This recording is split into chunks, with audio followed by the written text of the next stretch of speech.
When you see a medical scan, you're looking at the image, right? That grayscale picture. But have you ever really thought about the expert who's actually creating it? Well, today, we're going to pull back that curtain on the world of medical sonography. We'll get to know the highly skilled pros behind the probe and the incredible tech that's completely changing their future. Okay, so first things first, let's clear up something I bet a lot of us have wondered about. We hear about ultrasounds, we hear about x-rays, but what's the real difference? It's way more than just the machine. It's the actual science that's making the picture. All right, so sonography, which you probably know as ultrasound, is all about high-frequency sound waves. Think of it kind of like sonar for the human body. It's totally non-invasive and safe, which is exactly why it's the go-to for things like pregnancy scans. Radiography, on the other hand, is your X-rays and CT scans. It uses a really small, controlled amount of ionizing radiation to get these incredibly sharp images of bones and other tissues. So yeah, they're two very different tools for two completely different jobs. But here's the thing. A tool is only as good as the person using it, right? So let's switch gears from the technology and talk about the human expert, the sonographer. Let's take a look at what the profession is really like across Europe. So a recent survey from the European Federation of Radiographer Societies gives us this really fascinating snapshot. They got responses from 556 professionals in 25 different countries. A big chunk of those responses came from the UK, Ireland, and Spain. So we get a really deep dive into how things work in those places. And get this is a field that is absolutely built on experience. The average sonographer they talked to had been doing this job for 13 and a half years. Just think about that. That is a serious depth of expertise going into every single scan. But even with all that experience, it's not all smooth sailing. The profession is actually facing some pretty big hurdles. Across Europe, it's kind of a story of growing pains and a real fight for recognition. The survey found that some radiographers, people who are fully qualified in imaging, are actually being blocked from doing ultrasounds. So why would that happen? Well, the reasons are complicated. It can be anything from a lack of support from other doctors, to not enough good training programs, to just plain old restrictive laws in their country.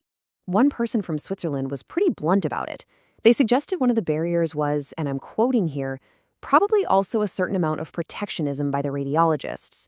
It's a quote that really gives you a sense of the human, and maybe even political, tensions that can simmer inside of healthcare. One of the biggest inconsistencies they found, writing the final report.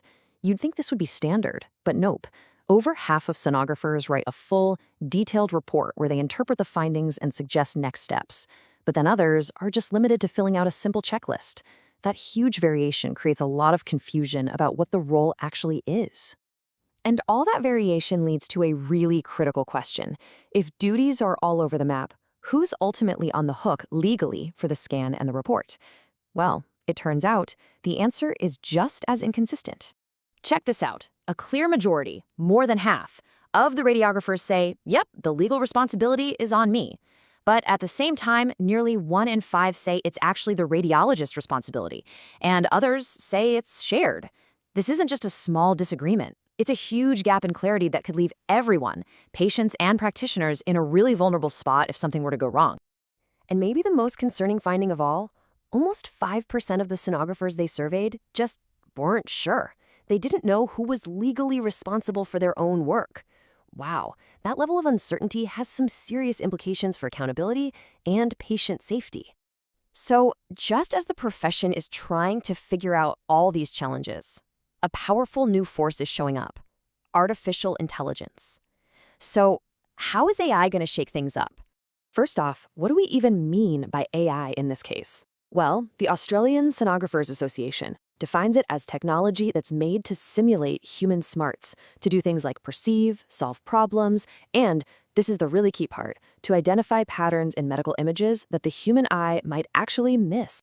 The potential here is just massive. AI promises to make everything more efficient, to boost diagnostic accuracy, and even to cut down on scan times. And that shorter scan time can also mean a lower risk of repetitive strain injuries for sonographers.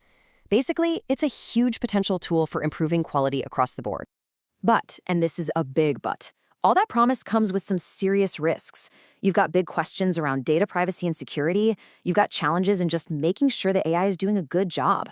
And maybe most critically, there's a real concern about bias being built into the algorithms, which could lead to different and maybe worse outcomes for different groups of patients. So this isn't a story of machine versus human. Not at all. The future of sonography is really about finding that perfect sync between the expert practitioner and the intelligent tool.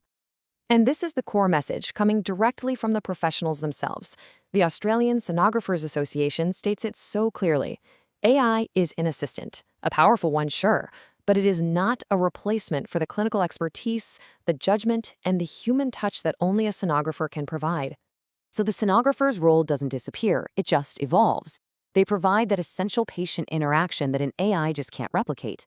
They're the crucial expert in the room who validates or corrects what the AI finds, and they give the real-world feedback that's absolutely essential for making these AI tools safer and better over time. Making this future work isn't just on the sonographers. It's going to require a shared responsibility. It has to be a real collaboration between the clinicians on the ground, their employers, and the tech companies building these tools, all of them focused on the exact same goal: patient safety and top-notch care. And that leaves us with one final big question.